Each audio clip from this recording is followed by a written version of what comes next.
Happy Monday, everybody, and welcome to this edition of the Racing Insiders podcast. I am your host, Kate Dillon from Crate Insider, along with my co-host here, Steve Hendren from Hendren Racing Engines. Hola. Hola.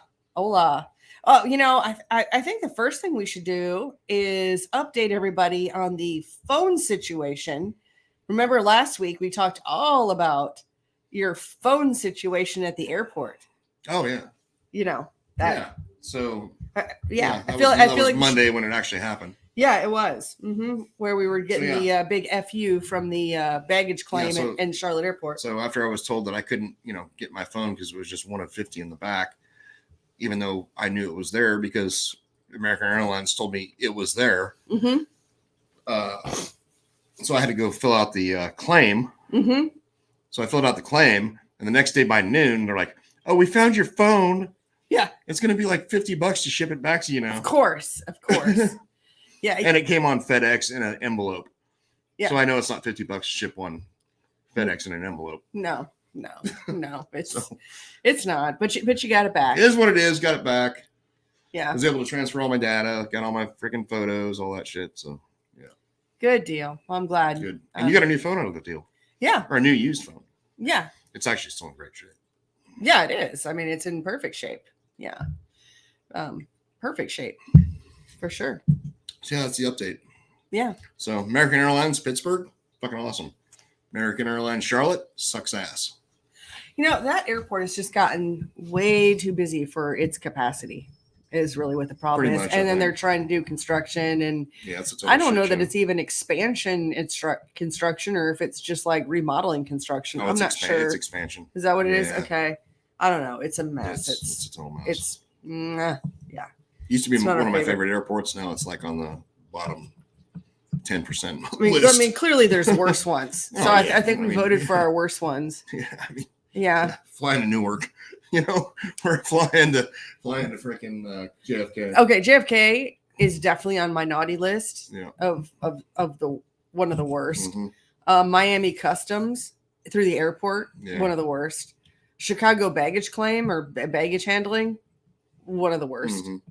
Yeah, they're in my top 3 of the worst airports, and that would pretty much encompass 3 of my last 4 trips. Oh yeah. With Charlotte coming in 4th, right. 4th on the naughty list. Yeah, I hadn't thought about that. Yeah, there's been something rough on every single one of my travels. Yeah.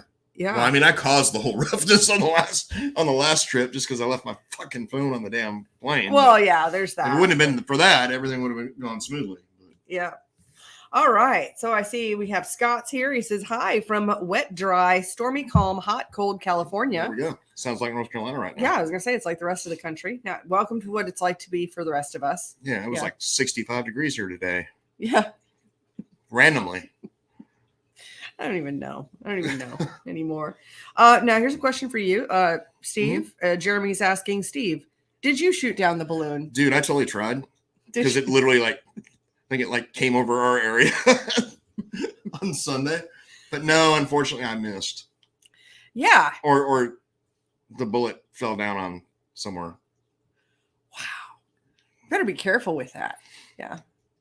Well, no, I mean, there's... some redneck was totally trying to shoot it down. Oh, I'm sure. I'm sure. Well, just before the show, I was... One thing that upsets me is I have a drone. And I love my drone. And I only want to use my drone to take pretty pictures, pretty video pictures of things. And you're totally not spying on anyone. No, I'm not. I mean, I'm not going to use it to stalk people. I'm not using it to chase animals. I literally just want shots of trees and nature, that kind of thing. Because I don't want to fly it around a bunch of power lines or any of that other thing. And, I have a much longer story about having my drone almost taken away in a area. But yeah, apparently you cannot fly a drone in any of the national parks, which is ridiculous. Or a Lucas Oil Race. So I am glad. I am glad it wasn't flying over the balloon wasn't flying over Lucas Oil Race because they might have shut it down. Oh, they would have absolutely shut it down for sure. No, we've seen it happen. I know. Yeah. Exactly. No, I mean, I think it's important to get permission where you're a private event. And so I have been lucky. There's a couple of racetracks I have been able to get a little bit of drone footage from because it's fun to fly. I mean, and these things they're when you've got a good drone, you push the home button and it knows exactly where to come back to. It's really, I mean, anybody can make something dangerous. I mean, like Legos on the floor can be a danger, but it doesn't mean it's a bad toy, for instance.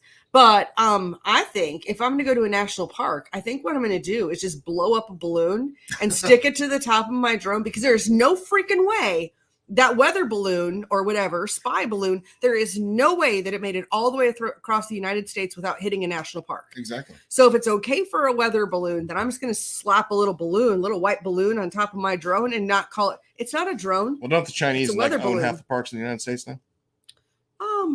I don't think so. No, I'm pretty sure they own Chimney Rock up here. Oh, I don't know. Yeah, I'm that part. I'm not. I have no data on that one.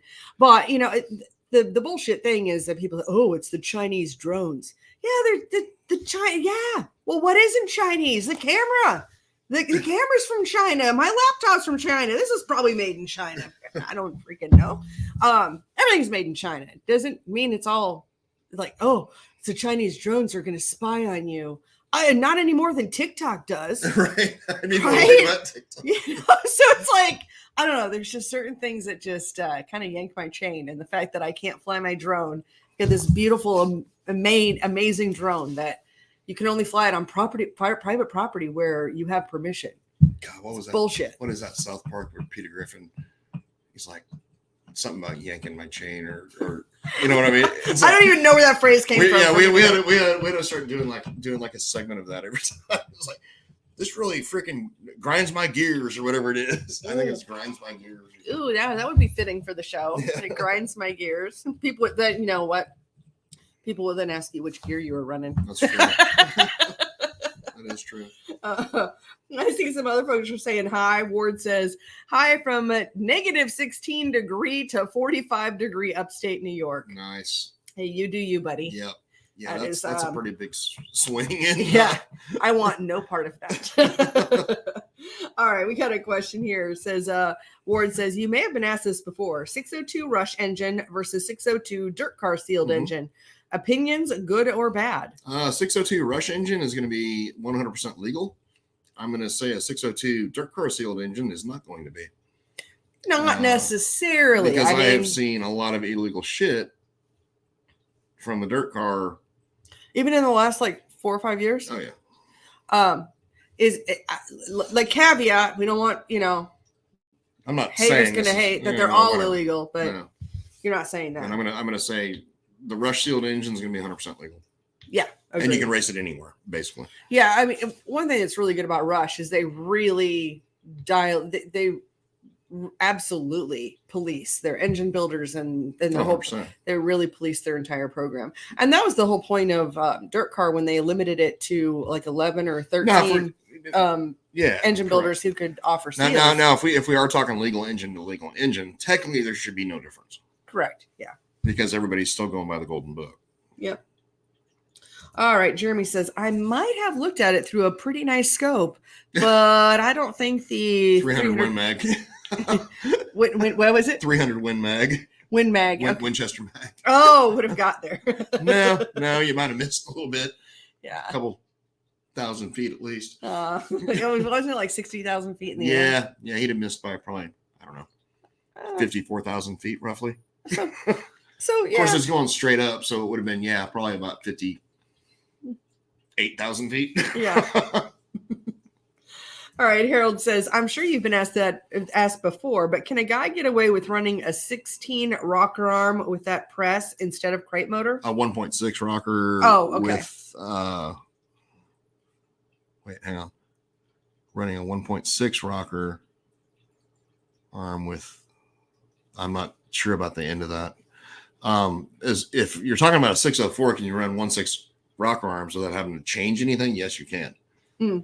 Both on intake and exhaust, and you can get away with that without a problem.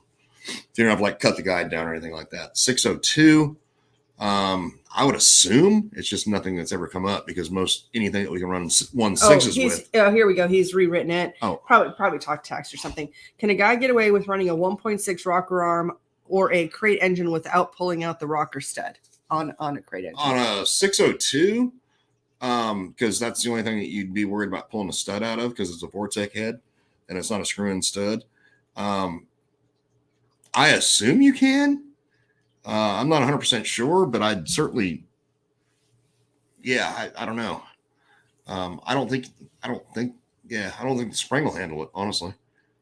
It might. Yeah, interesting.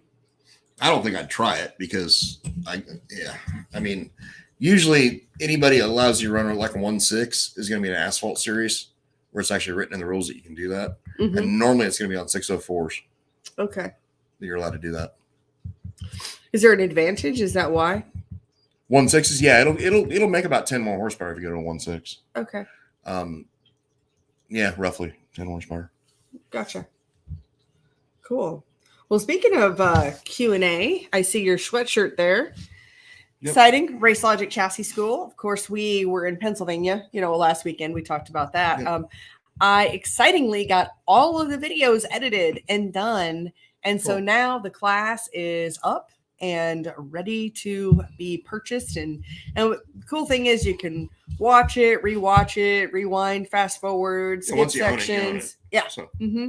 Yeah. And there's no and if you attended the class, you get to watch it. Part of it. Part of the class. Oh, for sure. For sure. No extra payment there. You're right. Yeah. And so I think I probably have a banner or something on that if you wanted to check it out. And the information there is just so good. I thought it was a really great class this year. Yeah, I did too. I thought it was a lot. I mean, we didn't have the turnout obviously up there for the first time having it there, but I think the quality of the questions and everything that we had going on, I think we're far better than having 100 people in the class versus what do we have, 60 something, I guess. Yeah, but you know what? We had a lot more people asking questions. There's more engagement. Yeah, a lot of engagement, but not getting us off course at all. No. And there were some really... No, everything was relative to the conversation. Yeah, that was some great information. I really took in a lot more this year. This is not my first time, obviously. I've been doing these, filming them for a few years, but going to them even before then. And there's some tricks there, when you look at brakes, you look at cooling, and every year innovations happen. And everybody there is always experimental and trying new things. The shock stuff was really good too. Current technology. So, it is. Even like Robbie was talking shock stuff. He's like, hey, 2 years ago we were doing this, but now we're doing this. Oh yeah. That kind of thing. It's like, I remember being at the class 2 years ago and going, wow, because he was like, yeah, a year ago we were doing this, but now we're doing this. Mm-hmm. So shit changes so crazily, especially in that world, that shock world and stuff like that. It's insane. Well, and even not a lot changes on crate engines, but no, but I think one of the innovations in the last year was probably the Arts thermostat has been that's been a great that's been a 100%. Really, really big kind of game changer there. Yeah, been one thing that I've certainly dove on board with. Yeah. Because I never believed in running a thermostat before. Right. Just because I knew the problems it has. So he's eliminated all the problems thermostats have. Yeah, well, and the biggest problem being the cavitation of a water pump. And absolutely. Now you've taken that out of the equation. Yeah. So that was one thing. So, cool little trick there for sure. All right, let's see. We got some more. Okay. Yeah, he rewrote that same question again, but without pulling out the rocker stud. So you've answered that. Yeah, any other questions you guys have? Feel free to drop them in there. Now on a 602, like one of the main things you have to worry about too is valve float. Because a lot of people still think that, I can turn my 602 like 68 or 6,900 RPM. That's when you start ripping out rocker studs and having all sorts of, tearing them in half, honestly, because the rocker is actually hitting the stud because you're in valve float. So that's something you need to pay attention to. Mm-hmm. That's good to know. So, do not over rev them, even if you are able to go to a 1.6, which I think you can. I'd have to look back through my notes again, because it's nothing that we've ever been able to do in anything that we do. Yeah. So. for whatever that's worth. Well, I mean, that's good. I mean, part of what you do too is to try to increase the longevity of any of these engines.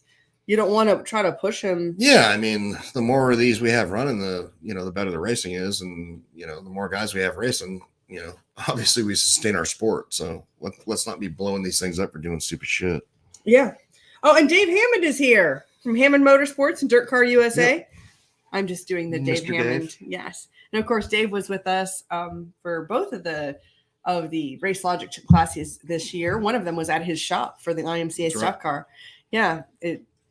I mean, you don't have any reason to be there because it's the IMCA country one, right. But it was really cool being at Dave's shop this year. Oh, yeah. It was great.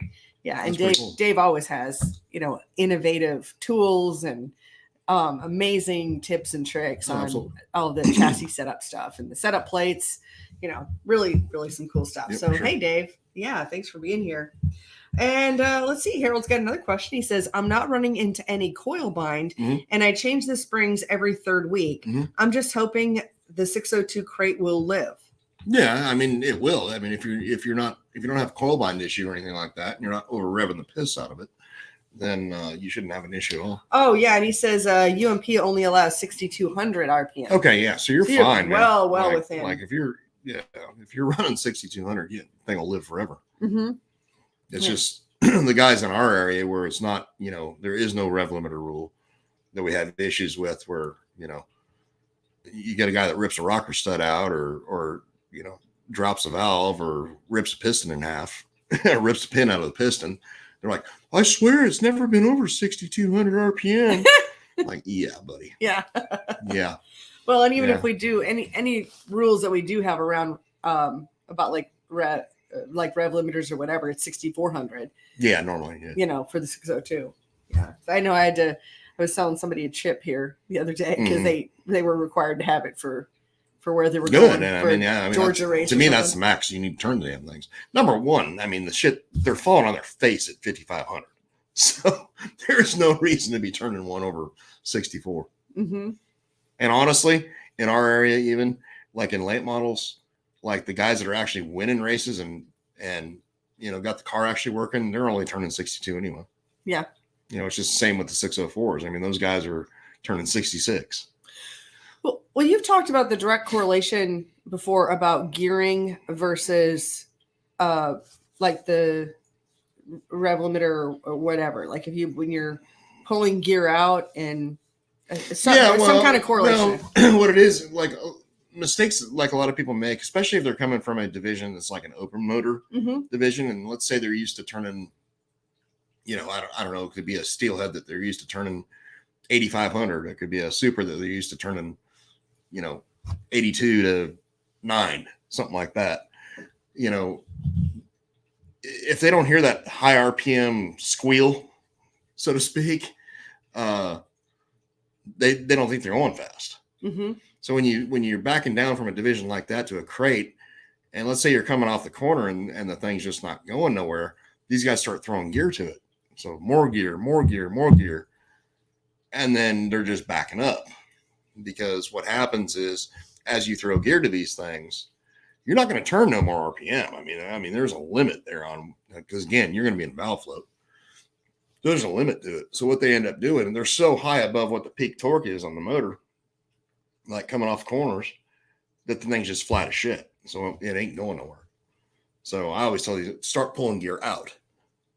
If you think it's not coming off the corner because you don't think you're turning enough RPMs, pull some gear out of it, and odds are it'll improve your corner exit speed.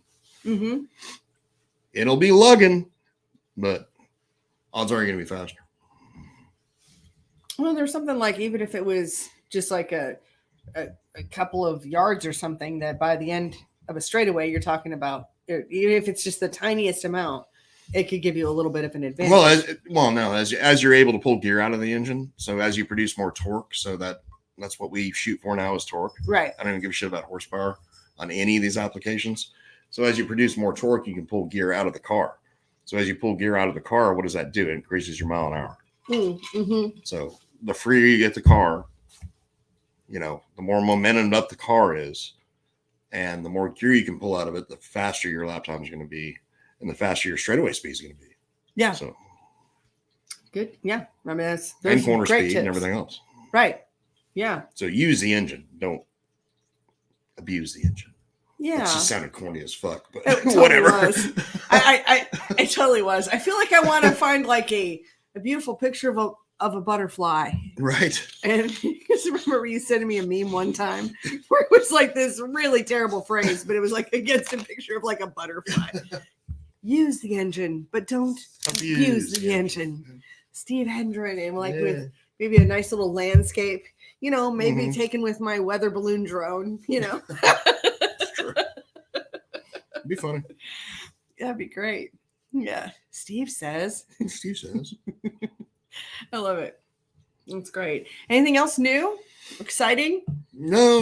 I mean, not in the last week, honestly. Football's coming up. So, Super Bowl. Yeah. That's next Sunday. So. Yeah. Who are you rooting for? Honestly, I don't give a shit who wins, but I'll probably be going for the Eagles. Oh, okay. So.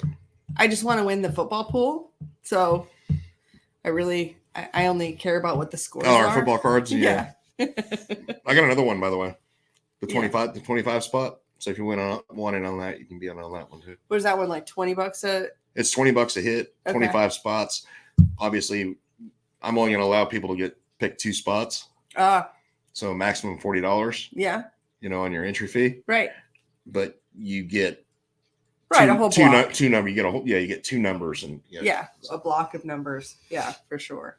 Yeah, who else out there is like, we want to hear like who do you want to see win the Super Bowl? Honestly, I just don't even care. Yeah. Really don't. Like I've got no skim in this. I wanted the Bills. Oh yeah. Not that I'm like a Bills fan, but I like Josh Allen. I just like the whole program they got going on there. Okay. Yeah, I haven't watched football in a couple of years. So. Yeah, well, start playing fantasy again. No. Then you will. No. Hell, I won like fucking $800 in fantasy football this year. Yeah, you know what? If I'm going to do research on who's going to be a winner and loser and all of that, I'd rather be playing in the stock market where I can actually make real money. Well, there's that. That's right. So, I have a limited. I love how he comes to you. Stop insulting my fantasy football aspirations. No. I was more about like when they started kneeling and not appreciating that they were, offered the opportunities in America. Yeah, nobody's doing that anymore. It was a trend. Well, even so, when the baseball players went on strike in 1990. No, that's when I lost interest in baseball. Too. That's when I lost interest in baseball. So, hey, one of those things. Yeah. All right. So we got Donnie Shane here says, totally agree with taking gear out, especially on dry slick. Oh. Always worked for me. Most thought I was crazy. Yeah, I mean, it depends on your driving style, honestly, because a lot of times, years and years and years ago, when I'd run like super slick places, I'd actually put gear in one. Because what it would allow me to not use as much braking or in the corner. And then because you're slowed down so much and the car has no momentum, then it would allow you to, if you have throttle control, then you can get up off the corner a little bit quicker than the guy that's got no gear in the car, basically. Mm-hmm. So there's 2 different ways of looking at that. Yeah. And it's just what works for you. I mean, if you win races doing it that way, do it that way. Well, I think that was a big takeaway from Race Logic. A lot of this comes down to driver preference and what's going to make a driver feel the most comfortable. Oh, for sure. And the more comfortable, the more secure, I shouldn't say comfortable, the more secure a driver feels. Mm-hmm. Like the more in control that they feel, the better that they're going to drive. No, it's all driver preference. So, yeah, I mean, you really got to tailor everything around in the race car around the driver. Honestly. Right. And then to learn how to do it is the key. Honestly, you have to still have a driver that can tell you what he wants. Well, and that's the main thing. I mean, that's the difference between just starting out and being very experienced at driving a race car is the guy just starting out. I mean, basically the pit crew is going, this is what we think we need. And they're just throwing shit at stuff. Yeah. Which is fine because that's just how it works with everybody. I mean, I did the same thing with my son when he started. Mm-hmm. It's like, all right, this is what I'm seeing. This is what I'd want.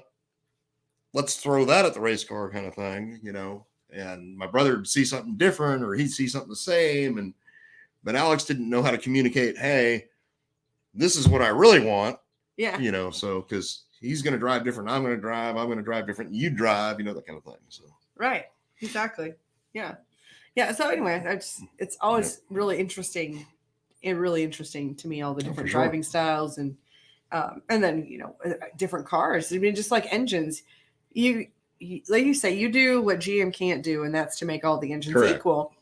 But the reality is you could take the same car and have and swap out engine after engine after engine. Now, they're not going to be a huge variance, but they're not going to be exactly the same. Mm-hmm. There are going to be subtle differences, just like in a chassis, even if they were built on the same jig, that some of them are just the materials. I mean, they're just going to flex a little bit differently, or consistency, but there's going to be idiosyncrasies. Well, I've had people drive my race cars in the past, like so I won my dad's first memorial race, and I swore I'd never raced another one. And I'm like, hey, I'm one and done. I won the very first one. Yep. That's my thing.